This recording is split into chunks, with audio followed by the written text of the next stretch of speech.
Well, welcome everyone to the League of Women Voters Dane County Forum on Clean Energy in Wisconsin. I'm Carol Barford. I'm a member of the League's Climate Crisis Committee, and we are very excited to present a panel of experts on clean energy tonight. Before I introduce the panel, I would like to remind everyone that this event is being recorded and will be available via the League's YouTube channel. I would also like to highlight upcoming League events, including Crisis Cops, Creating Communities of Care. That's on February 18th about new trends in policing. How does a divided Wisconsin move forward? That one's pretty obvious. It's on March 9th. And then on April 6th, it will be our next climate crisis forum that is going to be focused on financing for alternative energy. So you can find out more about all those events on the League of Women Voters Dane County webpage, and you can also register for them there. So I would like to then introduce our panelists for tonight. We're very pleased to have these three panelists. The first is going to be Sam Donaiski.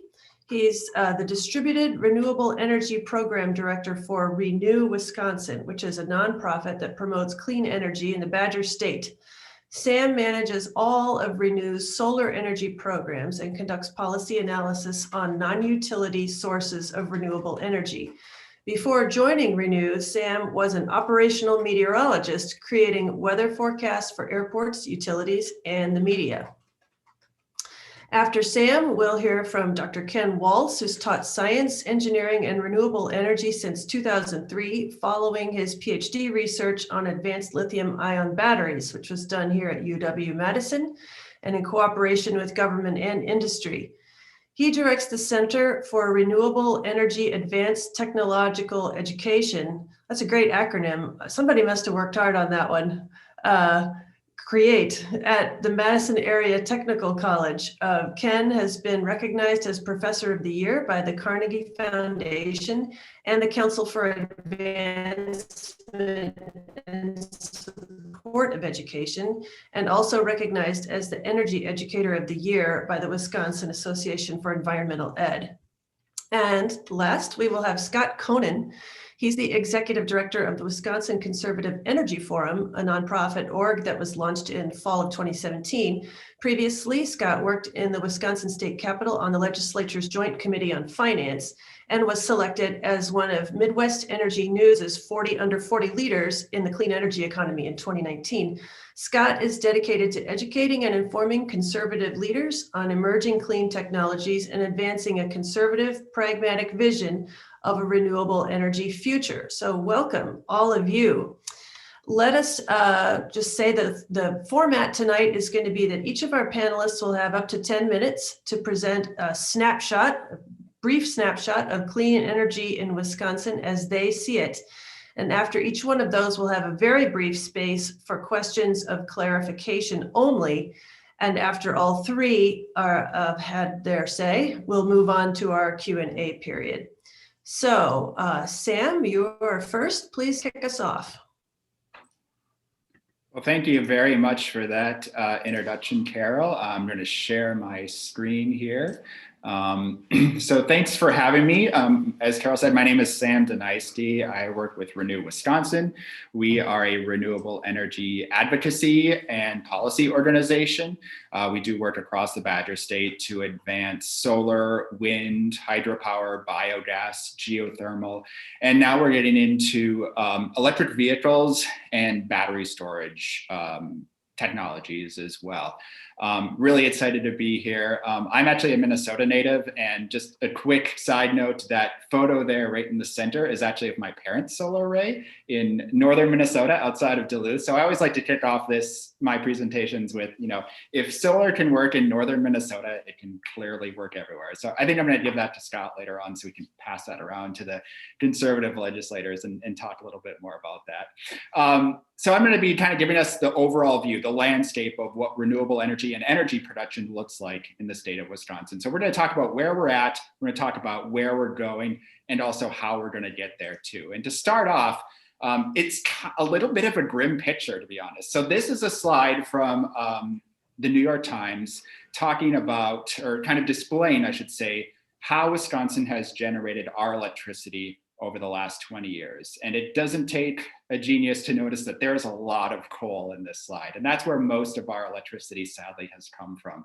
over the last 20 years. And as you can see, in the last 5 to 10 years, we've incorporated a lot of natural gas as well. So a lot of fossil fuel production. Over 3/4 of our electricity here in Wisconsin comes from fossil fuels. So that's really problematic for many, many reasons.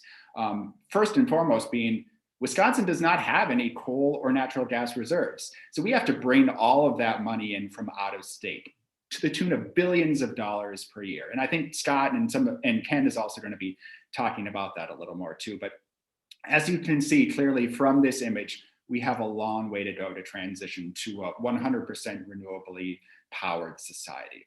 Now, for those of you in the audience that are math fans, this kind of puts some numbers to paper. So in 2019, Wisconsin's electricity sales totaled 69 million megawatt hours. So that's a lot of electricity. This is all of our homes, our businesses, governments, et cetera.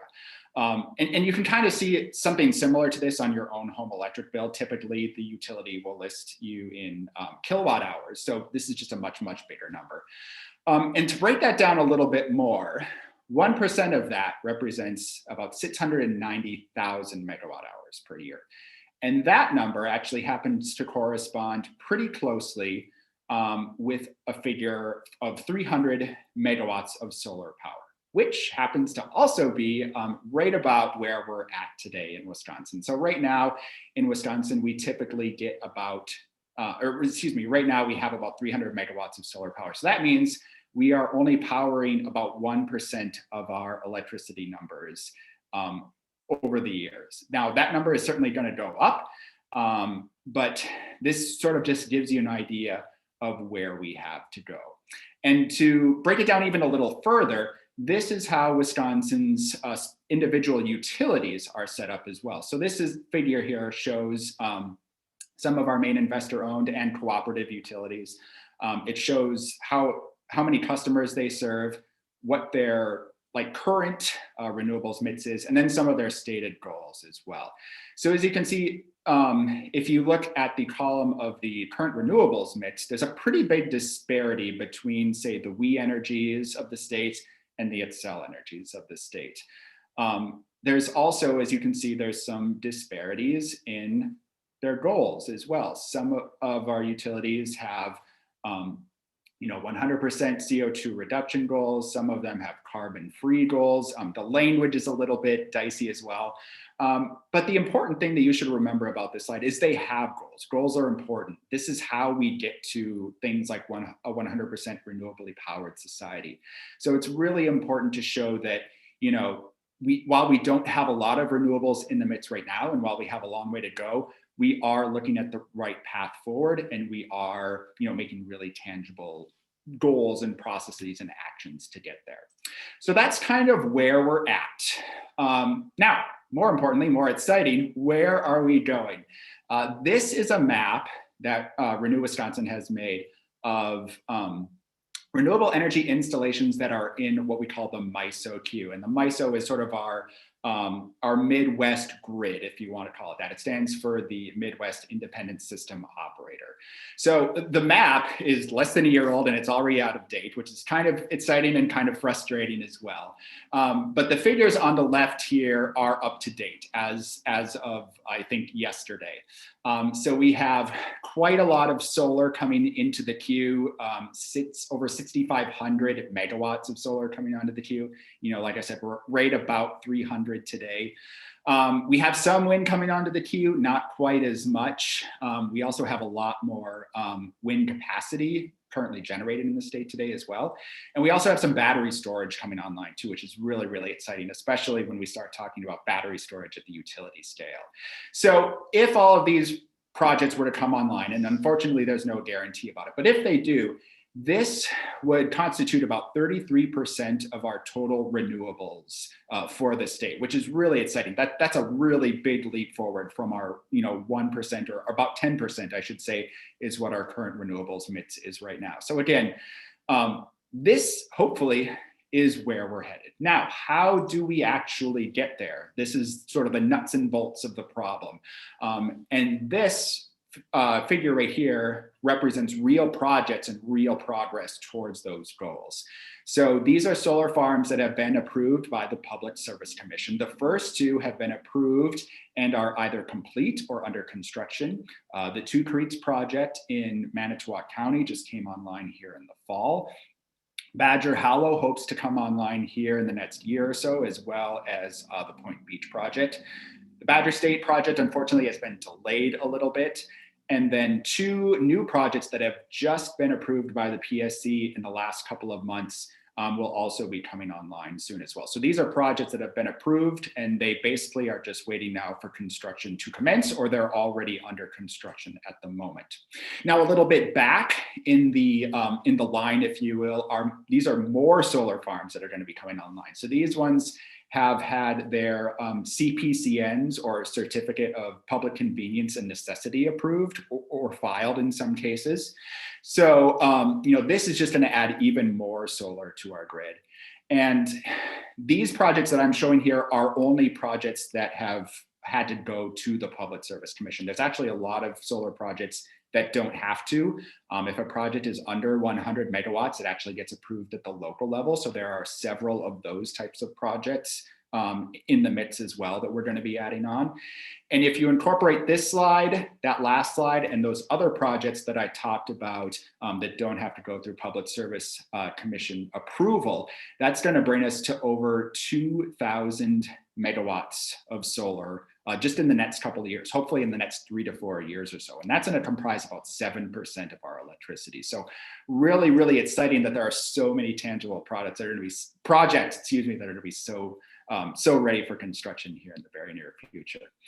As I said, not as many wind projects in the state, but I definitely want to touch on a few that have been that are in the pipeline. And so these three projects here would add another 300 or so megawatts to our mix. So wind is definitely part of the conversation. And I also want to talk a little bit about what we call distributed generation. And I think this is probably going to come up later in the conversation as well. But distributed generation is basically little projects here and there, kind of sprinkled throughout the state. And these projects are typically smaller. They are often used at or close to the site or the facility which they power. They can also be community projects as well. Maybe there's a small solar field that will power a neighborhood or something like that. These projects don't typically get as much notoriety or press as some of these bigger solar farms, but they're very important to the process. And they're all distributed, utility scale, et cetera, helping to bring down emissions, which is really our goal. So this is a slide from the draft strategic energy assessment. It's a graph of CO2 emissions over the last 15 years, and then some projections going forward. I think this 2020 bar is actually a little bit on the lower side. I think when the numbers come back in, we're actually going to see that number actually maybe be a little bit higher, maybe even than last year. But for the most part, that downward trend is going to continue because of all of the projects that are coming online, but also equally as importantly, a lot of the coal and the fossil fuel facilities that are going to be retired or taken offline. So those facilities are indicated in red. The other ones, as you can see, are indicated by the black lettering. So in 2018, we had a couple coal plants retire. In the last couple of years, we energized, again, that Two Creeks solar farm and a few wind farms as well. This year, hopefully Badger Hollow and a couple of other solar farms will be energized. Next year, we're going to retire 2 more coal plants. We're going to bring a whole bunch more solar online in 2023. And then the big news that just dropped last week was the Columbia coal plant in Portage is going to be retired or taken offline. And that's really, really important for Dane County because that facility powers a lot of Dane County day-to-day operations, whether it be government, homes, businesses, et cetera. So it's really exciting. That was really big news in our office when we heard that coal plant was going to be decommissioned. So this is my last slide. I want to honor everyone's time here. I'm already a little bit over, but I just want to say that The reason that all of these projects are coming to fruition, both the utility scale and distributed and all the way down to residential, is because of the cost. The costs are dropping precipitously. That's why we have been able to kind of change the conversation about renewables. You know, this conversation about transitioning to a clean energy society now is no longer about environment or climate, but it's about that, and it's also just about you know, reducing costs for ratepayers and just really reducing all sorts of costs to society as well. So thank you very much. I'm already over, but I wanted not go over too much. So I'm going to try to set a good example for my other panelists and say thank you and turn the mic back over. Thank you very much, Sam. I think we'll go right on over to Ken and keep things moving. Okay, it's not letting me share screen while the other participant is sharing, so I think I have to wait for Sam to stop. Okay, Sam's saying he's all right. Let me try. Let's see if this works. There we go. Can you folks see my slides now? Got them? All right, I see people nodding their heads. Well, thank you for the invitation to meet with the League this evening. My name's Ken Walls. I'm with Madison Area Technical College. I'm the director for the Renewable Energy Program there. And our school is the lead institution for the Create Energy Center, the Center for Renewable Energy Advanced Technological Education. It's a pleasure to speak with you all this evening. I thought to sort of start, we would just take a look at some global trends in energy consumption. And I'll share with you a couple pictures to illustrate that. And I just begin by saying we live at a historic time. If we look at this graph, you're looking at the history of world energy consumption from 1820 up to the year 2000, sort of starting at the very dawn of the Industrial Revolution up to the turn of the last century. And what you can see is this enormous explosion in energy consumption that happened over those 180 years. Powered largely by fossil fuels, shown in the purple, green, and red there, representing coal, oil, and natural gas. And of course, this massive energy economy is what makes it possible for me to sit here talking to you on a day where it's, you know, single-digit temperatures outside, but I'm still dressed just in an ordinary dress shirt and feeling comfortable inside my heated home. It made it possible for us to eat pineapple for dinner tonight for dessert with my daughter, even though you can't grow those in a Wisconsin climate. And it's what makes possible forums like this on the internet. It's changed our quality of life. But the important thing today is that we're undergoing a very similar sort of shift. I'm going to show you a few more graphs. The key thing here is that whereas the previous graphs all represented fossil fuels, these plots all represent growth in clean energy technology, whether it be solar, wind, energy storage, geothermal, or electric vehicles. The other key difference here is that the horizontal axis has changed. These graphs all start at the year 2000 and go through present day. And we can see what's happening is this enormous expansion in these renewable and clean energy technologies as they're displacing the fossil fuels that powered previous centuries. So this is a question that I actually give to all of my students when we start the Survey of Renewable Energy course at the college. And that is, I ask them to guess what % of our electrical needs are generated by renewable energy.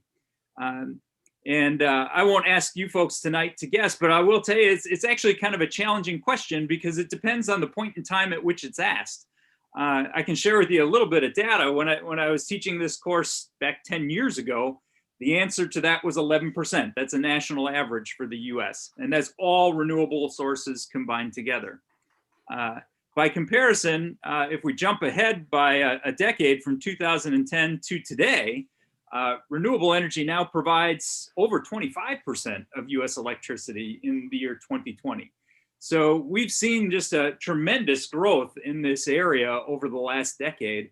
And that trend is not stopping. You know, the next decade is going to see even larger growth going forward. And as Sam sort of hinted at, what's really driving this is economics. This was a recent headline from last October. You know, solar power, cheapest electricity in history.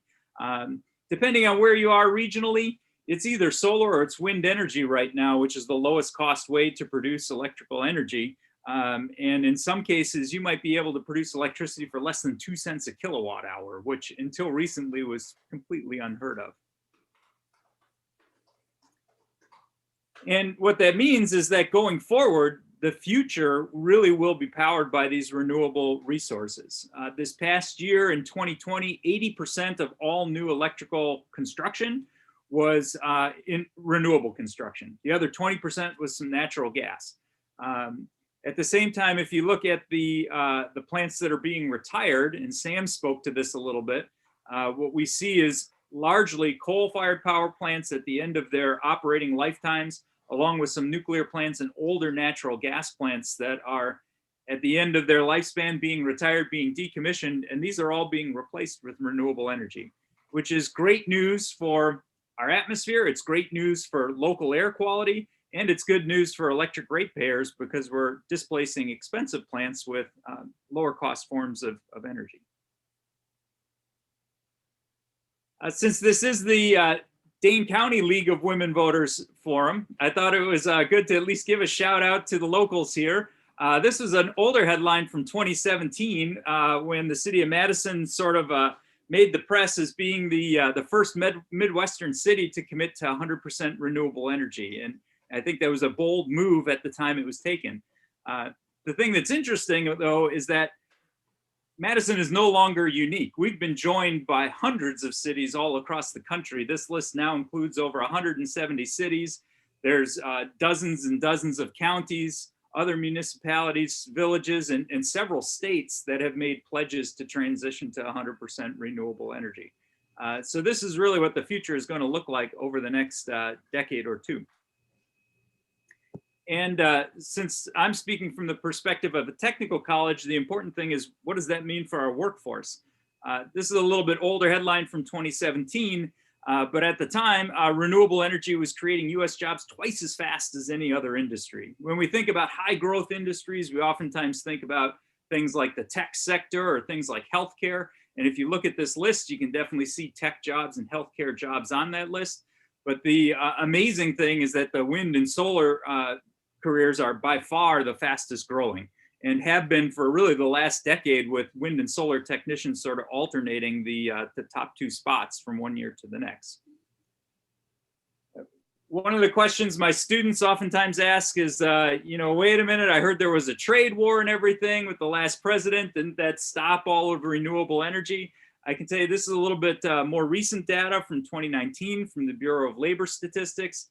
Even with the trade wars and even with tariffs happening, it's still solar and wind technicians that are the fastest growing jobs. And I think the other important thing to note is that these are really good paying jobs. You know, if you look at that column over on the right-hand side there where it lists the median pay for these occupations, these are jobs that require less than a 4-year degree and pay a family supporting wage, which I think is really important for our local economies. The other question our students oftentimes ask is, what about COVID? Hasn't the epidemic, changed the workplace? And it's certainly true that COVID has had a huge impact on our economy. But compared to a lot of other industries like hospitality and travel and leisure that have been hit really hard, clean energy jobs, although they slowed, they never really stopped because energy is critical infrastructure. So people continue to go to work, and these areas still offer competitive wages. If we look just at some local Wisconsin data shown over on the right there, again, this is from 2017, but even in 2017, solar was employing more folks in our state than coal, and wind was employing more folks than natural gas. In the last 3 years, the thing that's really changed is that those bars on the left have grown while the bars on the right are shrinking, and that is a trend that will continue to happen. Since I'm speaking from a technical college, I thought it would be at least one last thing to mention is a little bit about technology that maybe will help folks visualize the trends we're seeing. This is a picture of Madison College's first solar photovoltaic systems that were installed in 2002. That was the year that I started at the college. And if you happened to be the person that had a key to the mechanical closet, you could go down there and unlock it and take a pencil and a piece of paper. And if you looked at this little red box that was in the corner in the dimly lit closet, there was a little liquid crystal display, and you could write down the instantaneous kilowatt output on that solar array and the lifetime kilowatt hours of energy produced. That was the only data that was collected. I can also tell you that that system had an installed cost of $18 per watt. Now I'm going to fast forward from 2002 to 2019. This is the same campus, but this is our newest solar system. You're looking at the largest rooftop solar system in the state of Wisconsin. And we were actually just honored by the EPA with a Green Power Leadership Award for the installation of that system. By comparison, that other system I showed you was 1.2 kilowatts. This system is 1,850 kilowatts. The system we installed in 2002, I mentioned, had an installed cost of $18 a watt. This new system costs less than $1.70 per watt. So that really speaks to that cost reduction that Sam mentioned, more than 90% reduction in cost in the last 15 to 20 years. The other thing that's kind of amazing about this system is if you look at this schematic on the left, that is the data monitoring dashboard for that system. Each individual panel has its own unique identifier number, its own unique communication signal that streams its power output to the web. And I can go in and monitor the power output of each of those panels individually in real time. And if any of them deviate from expectations, they automatically send me an alarm to my smartphone to notify me that the system isn't performing correctly. So the technology has just changed dramatically over that same time period. So I always like to tell my students, you know, that the energy future is here today, and it looks like this picture on the right, where we have all kinds of generating assets. We have energy storage, we have electric cars, we have smart buildings, and then we have computers and smartphones that are all integrated through this virtual network to manage our energy resources. So the final thought that I would leave with folks here today on renewable energy jobs is that you know, these are jobs that cannot be outsourced. They cannot be done by robots. They pay a family supporting wage. They benefit our communities and society, and our students can look themselves in the mirror and feel proud about the work that they do. And increasingly, they're much more technical than ever before, which I think just really speaks to the need for technical education in this area. So with that, I will thank you all for your attention, and I'm going to turn things over to Scott so that he can continue with the presentation.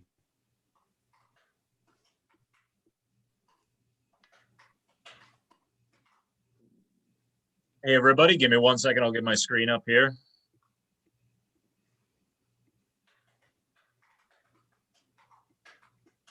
So I hope everybody can see that. Looks good to me. So I just wanted to take a second to introduce our group. I know we're probably not quite as well known, obviously, as Ken and Sam, but we're relatively new on the scene. So I wanted to I'll take 5 seconds, and then you guys can yank me off the stage, and we'll get to questions and answers, just to explain our group and what we're trying to do. As Carol said, I kind of come from a political background, policy background. I worked in the state capitol. And worked on a number of other campaigns and things across the state. So I have politics in my brain. Try as hard as I can, I cannot shake it. Like, I can't shake the political nature of my own thoughts. So I, about 3 years ago, hopped out and started this organization. I'm interested in energy. I am interested in innovation. I am interested in technology and innovation, using new things to try to overcome challenges that we have in society. Solving problems is one of the things that I am interested in. It's why I got interested in politics. I know right now it doesn't seem like that's what our politics is geared towards. So our organization is here, I think, to try and change some of that conversation around energy. We put together a group of conservatives, folks who have been involved in conservative politics across the state for a long, long time. Obviously, former Governor Thompson is kind of a headline name for us. We all know who he is. But we wanted to put together a group of people who have good reputation and credibility with right of center crowds, folks who are not often talked to about renewable energy, and folks who sometimes can be very skeptical towards renewable energy. So what is our approach like in this space? We want to be a conservative messenger. recognize that there hasn't really been a conservative voice in renewable energy, in the environmental discussion writ large. And there are a lot of reasons for that. And we can go into that all we want, but it's a reality, and we figured we need to change that. So we focus on technology, innovation. Sam and Ken both went through the cost competitive expansion of clean energy. And we try and drive home the fact that sustainability, which I think is one of the things we wanted to touch on here, Carol, sustainability for us is a bottom line value, 100%. So we try and apply what we think are conservative principles, but recognize that energy markets are changing and the principles need to change to apply to those changes. So going forward, what are the principles? What are the things that, I think are important in my head, that are important to a lot of the audiences that I talk to right of center? It's important that things are market driven to them. It's important that things be cost effective. We would like our technologies and the things that we're using to be economically viable. Recognize that Wisconsin is in a competition with the rest of the states, and the rest of this country is in a competition globally.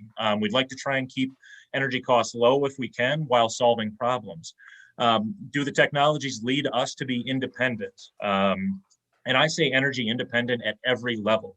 One of the things that I'm very excited about when it comes to energy storage and distributed generation like solar is the fact that we can be independent as a country, we could be more independent as a state, and actually as individuals, as households. Some of these technologies could allow us to be independent in our energy generation and use. That is huge. That could be absolutely huge. And from a conservative perspective, that is something that I think is really, really appealing to a lot of people.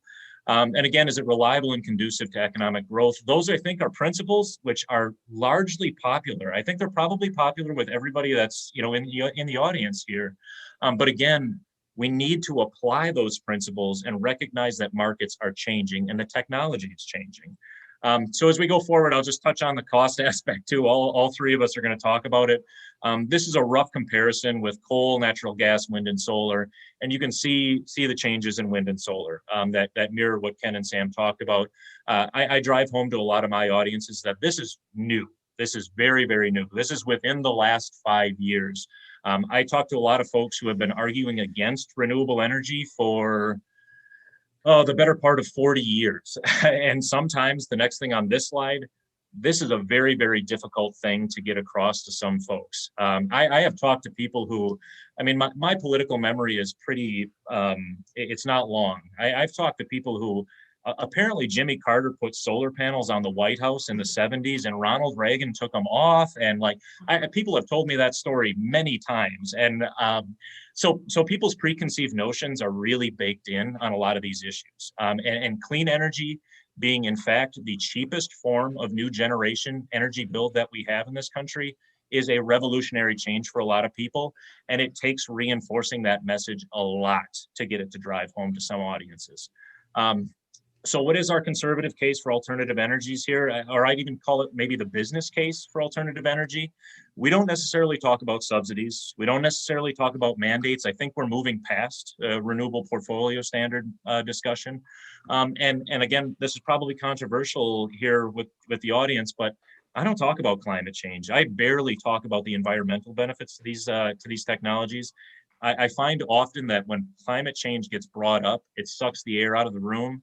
And we don't even get to talking about falling price, versatility, rural economic development that comes with these technologies, business and consumer choice. All the Fortune 500 companies, big corporates in this country, all of them want to power their operations on renewable energy.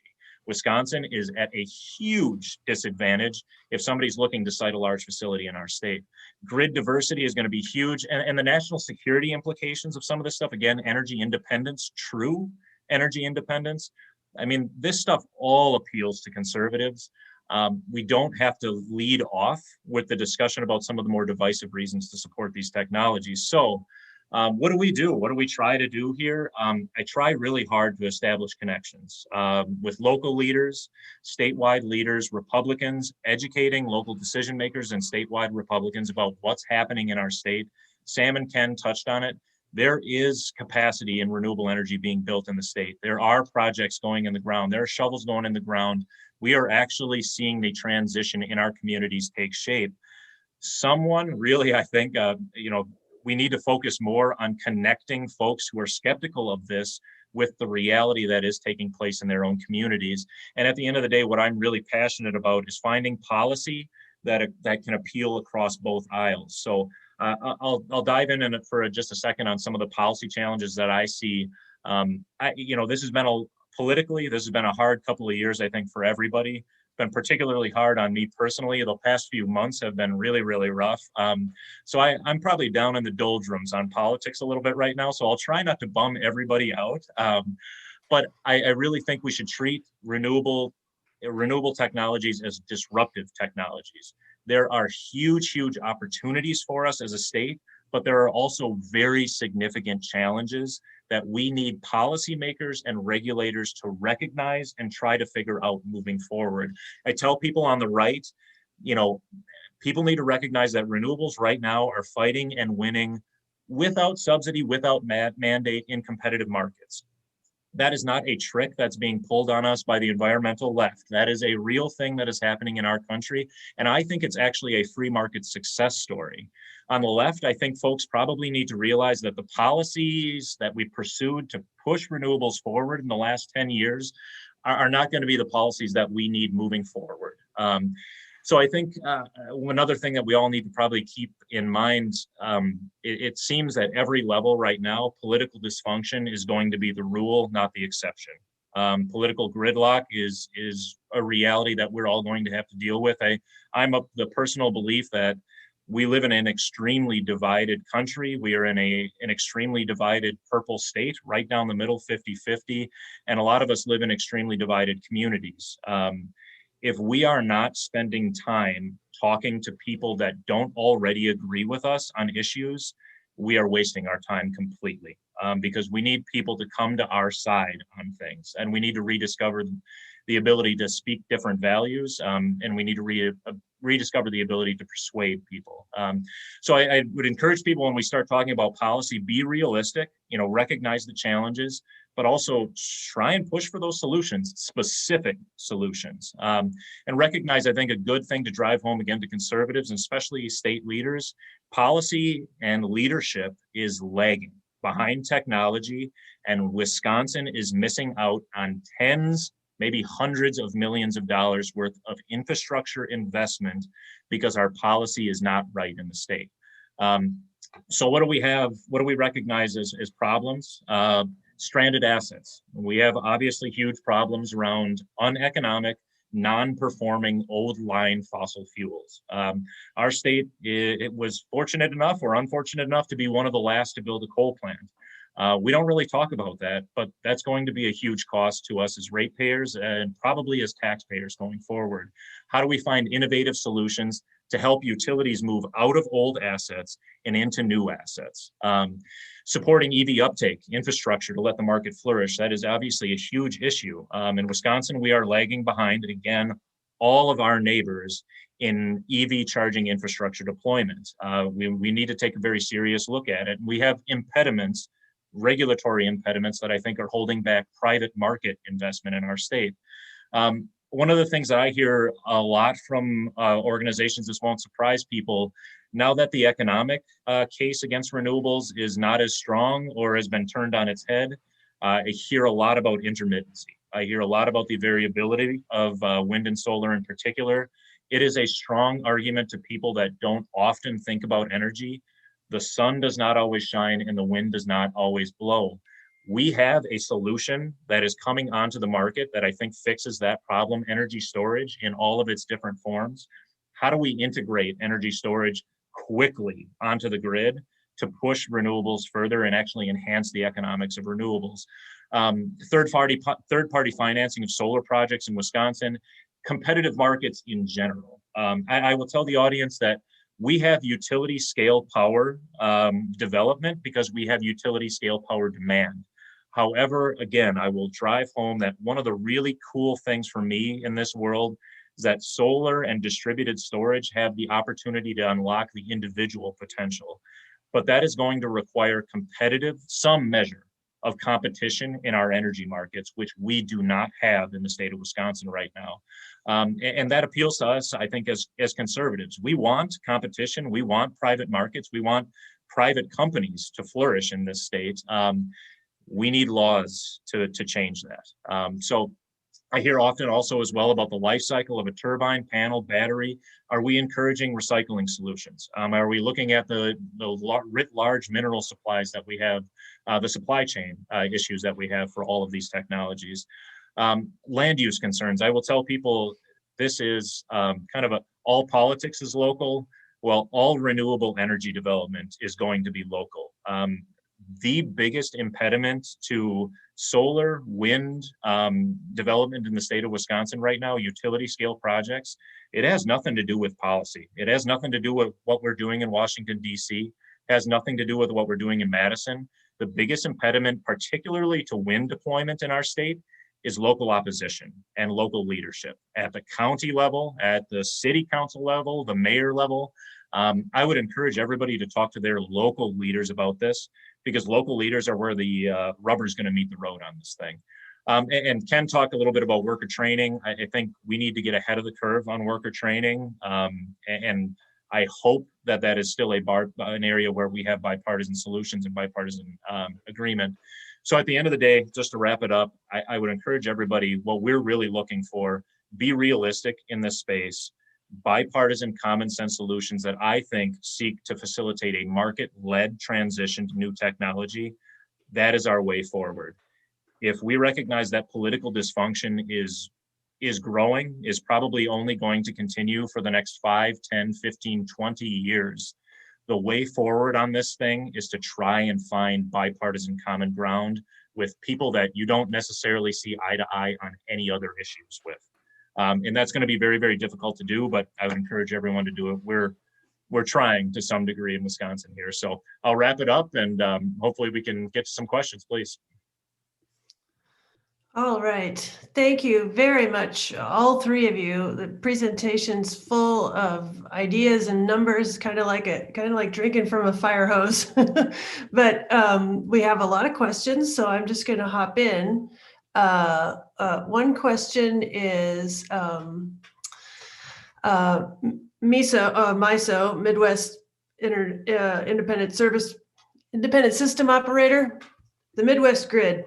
Solar projects in the queue reached 33% of what? He's asking 33% of electricity demand. So those projects that I talked about, again, if they come to fruition, and again, that is a big if, that will make up 33% of our electricity consumption here in Wisconsin. So, if let's just say, to make the math easy, we consumed 100 megawatt hours, that would comprise 33 megawatt hours. All right. So, Sam, a lot of the trends that you were presenting just showed this, steady increase in the percent of consumption made up by renewables. What about increasing penetration of renewables and the intermittency problem? Batteries are catching up, but where are we right now with dealing with intermittency by storage? This might be as much of a question for Ken as it is for me. I don't think we're there yet. Like I said, 1% of solar, total renewables is about 10%, I think, and most of that is through hydro.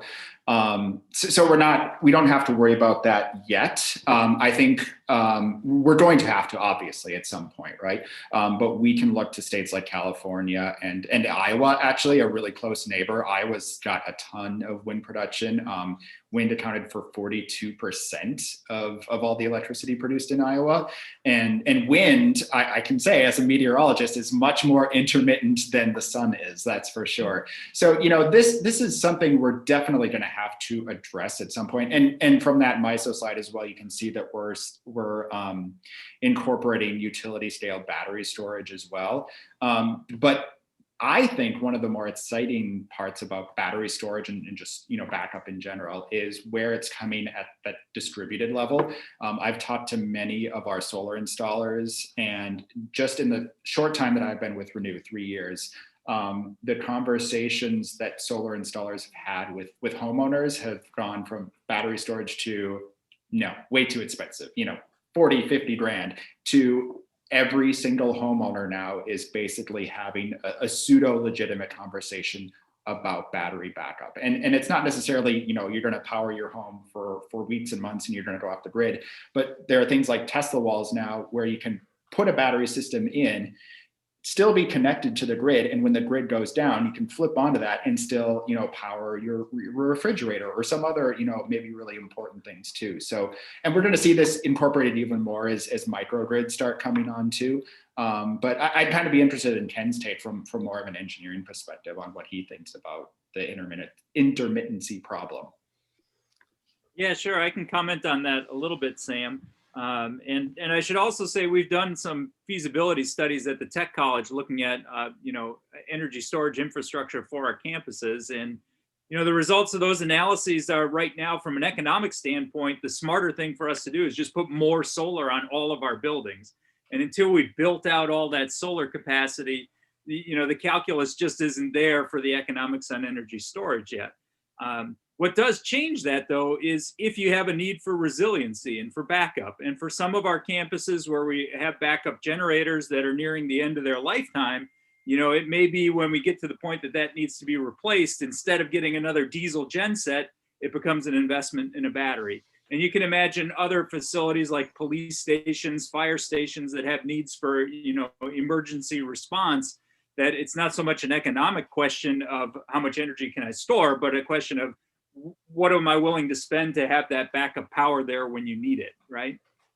The really exciting thing, I think, in energy storage is if you look at those cost trends that happened in wind and solar, energy storage is following the same trajectory. It lags by about 10 to 15 years behind the renewable technologies, but it's following the same trajectory. So I think this conversation, if we have it again 5, 10 years from now, is going to be completely different, because those costs have come down so far, so fast.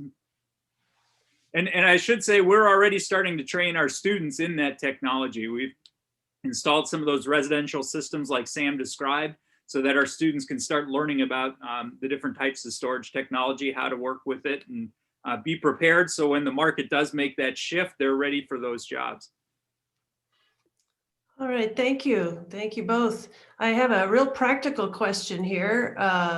Somebody's wondering, how do you address snow removal on those flat rooftop solar panels? It's very germane. I assume they're asking about the ones in the backdrop behind me there. I believe so, yeah. Yeah, so those panels are sloped at 10 degrees, and I can tell you they're completely covered in snow right now. This system that we installed at the Technical College was really designed and engineered primarily for summertime energy production. Our electric bill in the summer is about twice what it is in the winter, because this building has a huge air conditioning load. So this system was optimized and intended primarily for energy generation in the summer. And in weather like this, we just lose that solar production in January, but we don't use that much energy in January compared to in the middle of the you know, June, July, August months. I can also tell you we've done experiments on that tilt angle. If you visit our campus in Fort Atkinson, we've actually got panels tilted at 45 degrees, at 52.5, and at 60 degrees to look at the effect of that snow angle and of that angle on shedding snow, and it does make a huge difference. If you get them tilted to 60 degrees, you have very little issue with snow cover. So for ground mounted arrays, that's a great way to go for Wisconsin. So just another little practical point about that, that installation there. So how much of the total annual energy use do those panels supply on that building? How much of that building a modern building like that, can the panels fuel essentially? Yeah, so we covered most of our available roof space on that building, and the building is huge. It's over 1 million square feet. And it provides about 25% of our electricity, which saves the college roughly $250,000 to $300,000 a year on our electric bill. So it's substantial. Yeah, it just gives you an idea, you know, even if you cover your house, say with solar panels, it's probably not going to run your whole house. I mean, more innovation, more resources are needed. Well, I would say that depends a lot on your house. Yeah, Yeah, that's probably. true. It's possible to power some houses with with solar electricity. But if you got a beer refrigerator in the basement and a great big freezer in your garage and an electric hot tub that you like to run on the back porch, then maybe not so much. Maybe not. So Depends we a have lot a, on the house. thanks. We have a different question. Is satisfying the principles of environmental justice a challenge to locating utility scale solar arrays in Wisconsin, especially in the Milwaukee area? Anybody think about that? Well, I don't know, obviously solar arrays have to be located where there's land, right? Where there's real estate. Also, they have to be located fairly close to a transmission line. Otherwise, you have to build out more transmission as well. What I would say about that is, typically coal plants and other fossil fuel generating facilities have notoriously been located in marginalized communities of color, poorer communities. And those slides I showed earlier of those facilities that we're taking offline, by taking those offline, we are making the air much more clearer. We're going to reduce all of the health impacts, the negative health impacts that are associated with where those fossil fuel generation facilities are sited.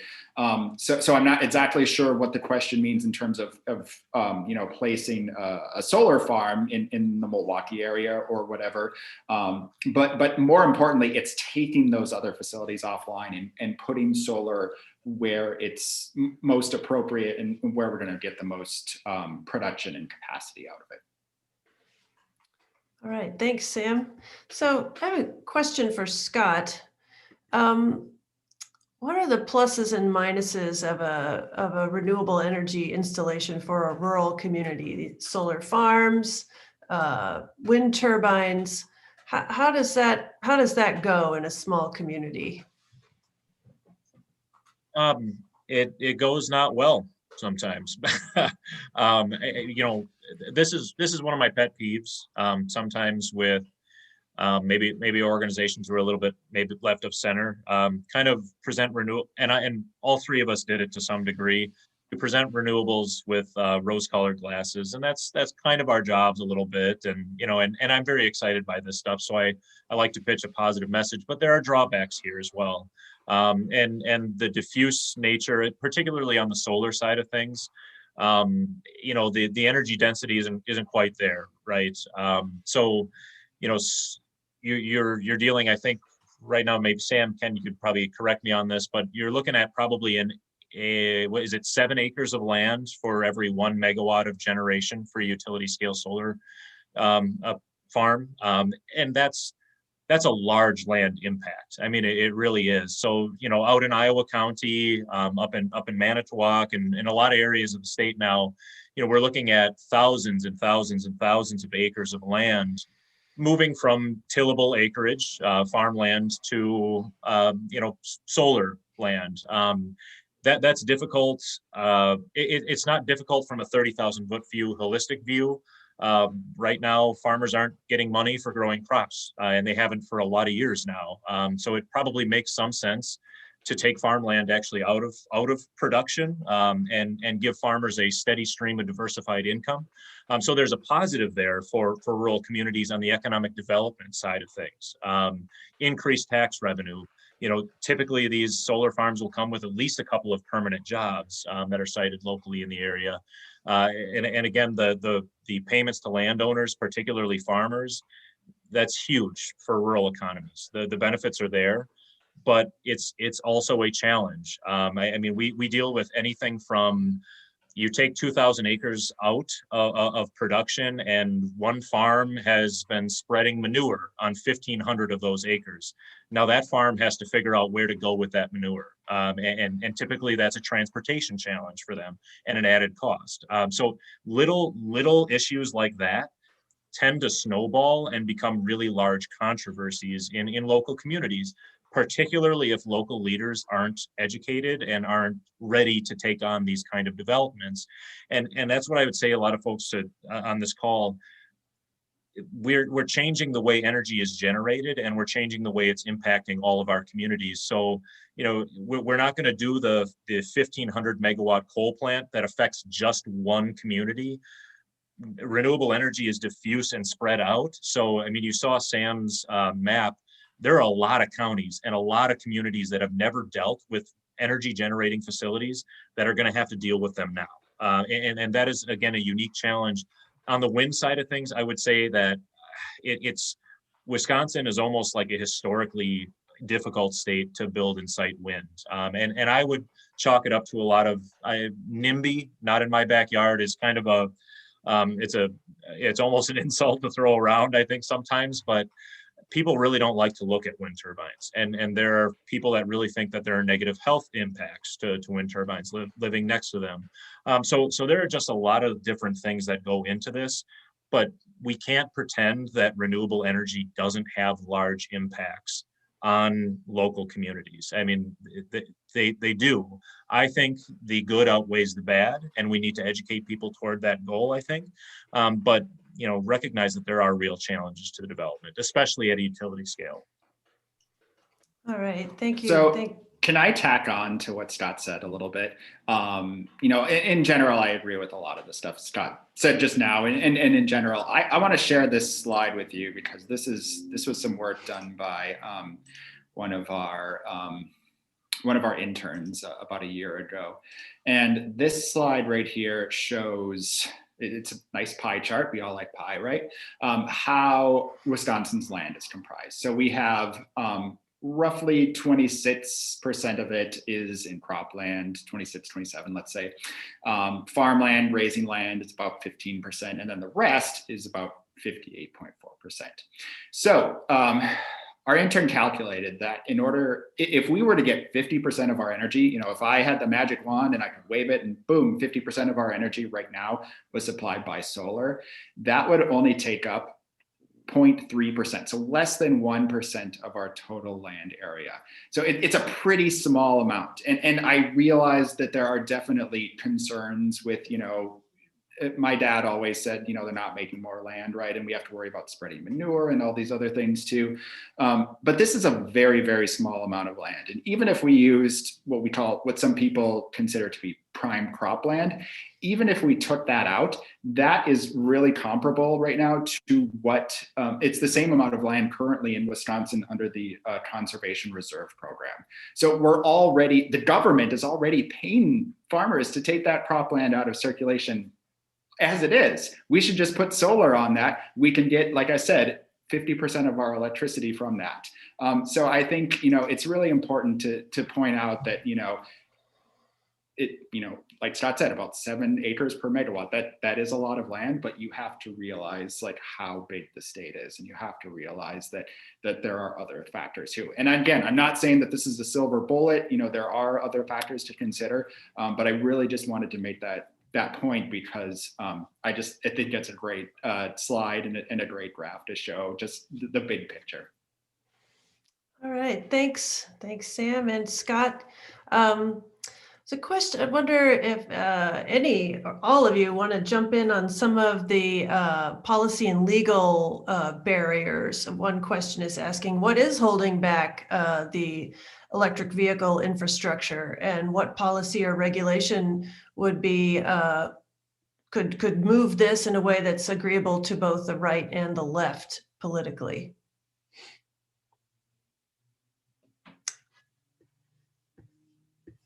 I guess I'll start it off real quick, just from my own perspective. I think about electric vehicle infrastructure almost to me, it's just another form of fuel, right? To some degree, it's different. You know, there are a lot of different variables to it, but I think about it in a business sense. So, how do we monetize the transaction at a you know, from an electric, somebody who's looking for a charge and somebody who's looking to provide a charge? And I think one of the large problems that we have right now is we have convenience stores have a good monopoly right now and a good business model on all of the available land in our transportation corridors, right?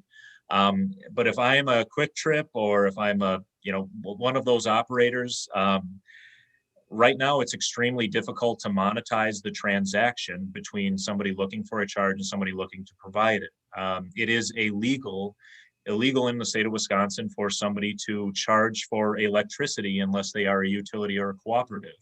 And that makes the business model a little bit difficult. And I've spoken to some of the convenience store folks, you know, just to change over or to start to put in some electric vehicle charging at some stores, at some gasoline stations. You're talking about millions of dollars of investment to be able to do this. And we are asking those stores to charge for the parking spot because they can't charge for the electricity that they're selling. And people are increasingly going to be driving in all sorts of different electric vehicles that take different amounts of juice in different times. And we are not right now in a position where I think folks are able to properly figure out what the business model looks like there. So that requires a law change. I mean, that requires policy change put in place to be able to take advantage of what I think is going to happen moving forward. And I think we saw the Will Ferrell ad during the Super Bowl, right? The automakers are on board now. I mean, all of the automakers are moving in this direction. We probably have 15, 20, 25 years in some sort of transition situation here. But increasingly, we are going to have an infrastructure bottleneck if we don't figure out the right way to go about this. So I would think about it, you know, how do we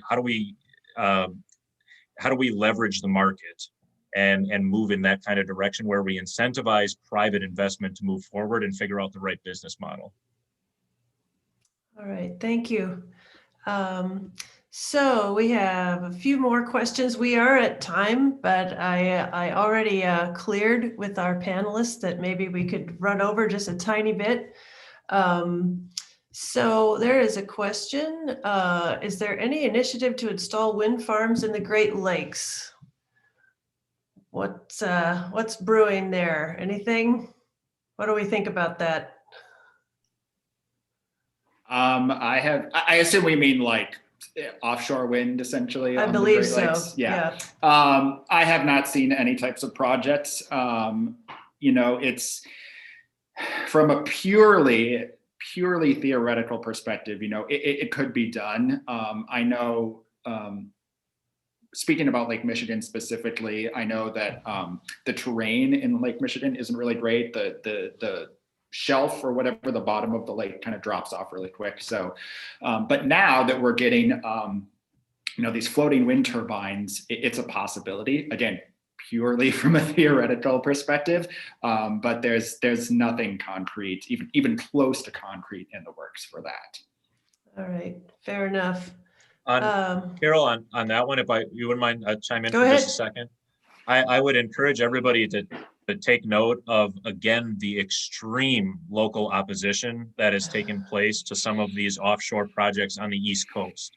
I think there's a local community in Massachusetts, I believe, that is actually, I think they've just gone to court and sued because they are opposed to the undersea cable that would essentially connect the onshore grid with offshore generation for these things. So again, there's going, the local opposition on that is probably going to be something that we'll have to wrestle with. And I think folks on the East Coast are wrestling with right now. Yeah.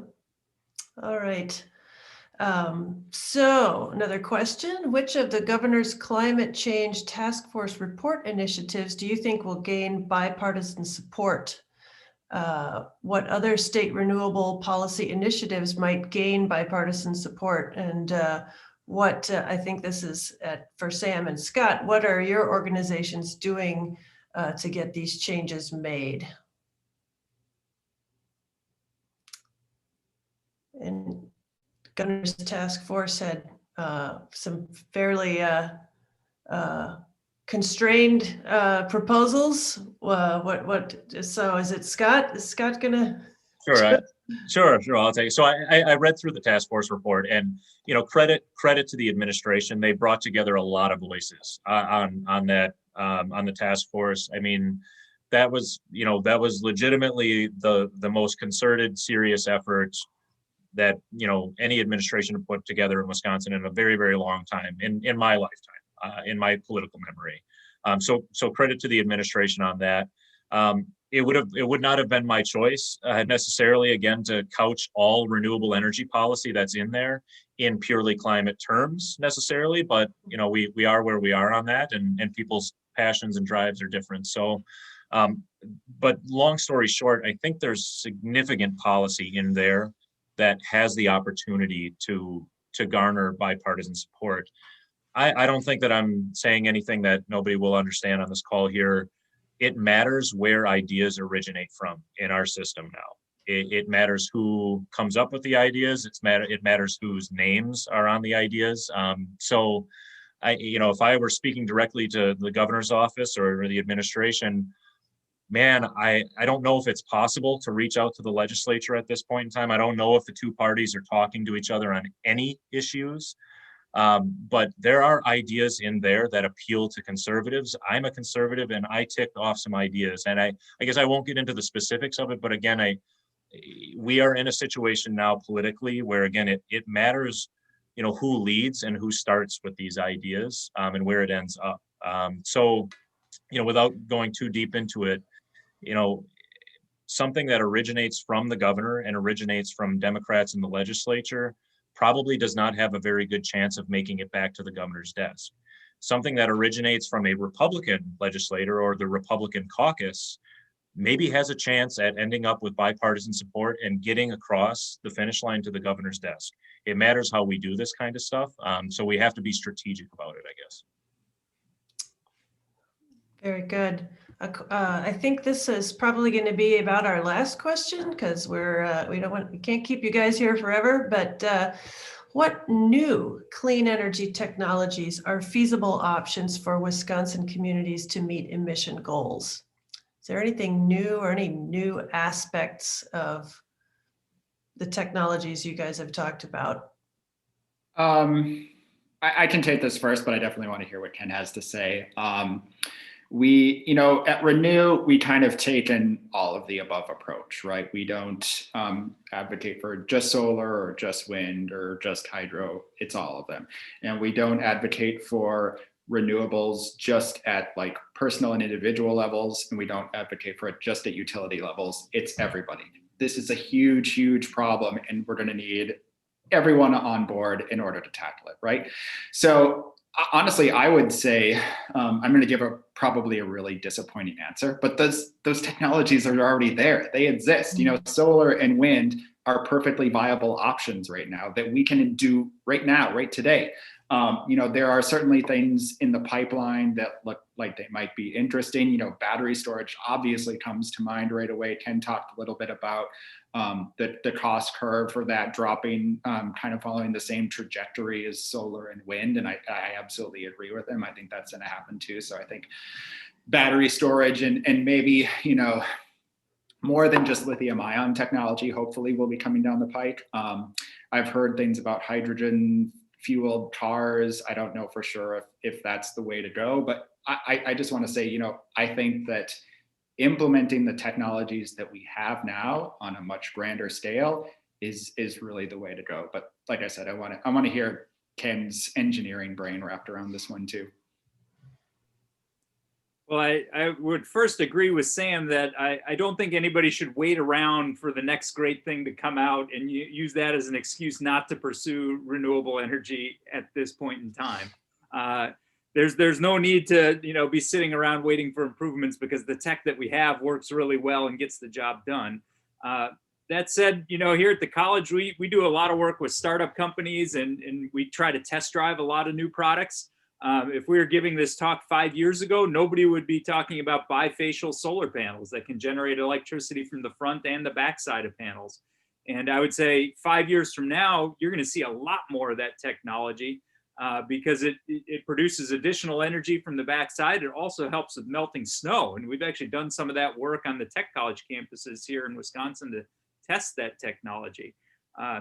The solar technology itself, the semiconductors continue to improve. The crystalline PV continues to increase the efficiencies of that technology. And I think in the next few years, we'll probably see some different materials that maybe come into play. So you can expect to see, not necessarily breakthroughs, but incremental performance improvements, much like the automobile has had incremental performance improvements over the last 100 years. That's what you're going to see continue to happen with wind and solar, and cost reductions that go along with those.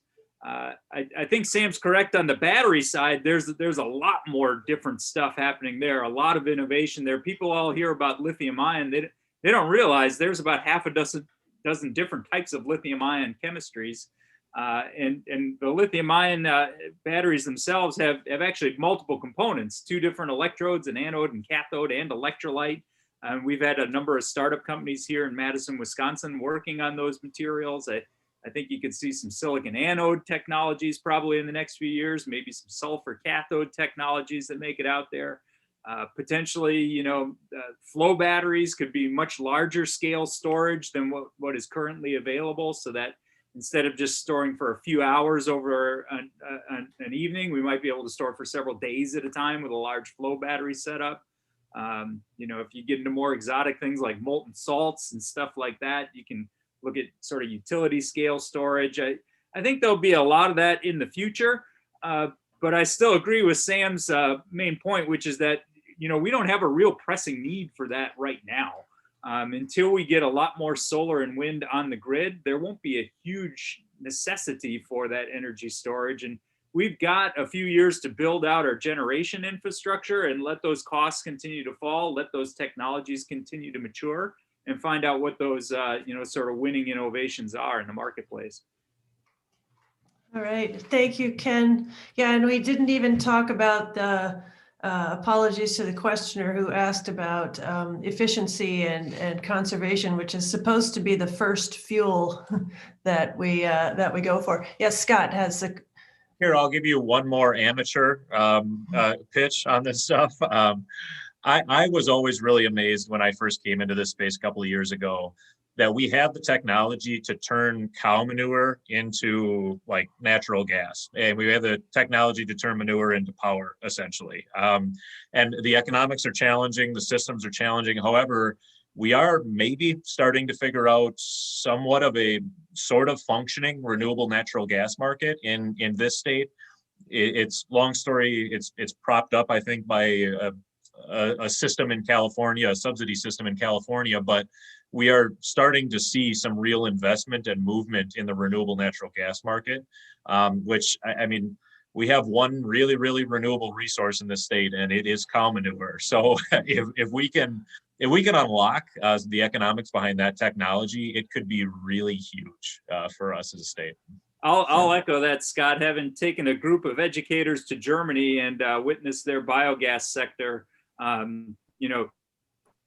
we have a lot of German descendants here in the state of Wisconsin. They have 5,000 operating digesters in Germany right now. And we have the same agricultural base that they do. There's no reason why we couldn't support that kind of infrastructure here, and actually use that gas as a storage mechanism as well. So when the days that are cloudy or the wind isn't blowing, you could still be generating electricity from stored biogas. I think there's a lot of potential there that's untapped. Yeah, Sam talked about it a little bit, importing fossil fuels. Well, we could actually turn around and be an exporter of natural gas, renewable natural gas sometime in the future. It would be tremendous for us. So, yeah. Wonderful. Well, apologies to all the folks who asked great questions that we didn't quite get to. But thank you very much, our 3 panelists, Sam and Ken and Scott, for everything you contributed here tonight. An endlessly fascinating topic, and more to come, I'm sure. So thanks very much, and I'll say good night to everyone.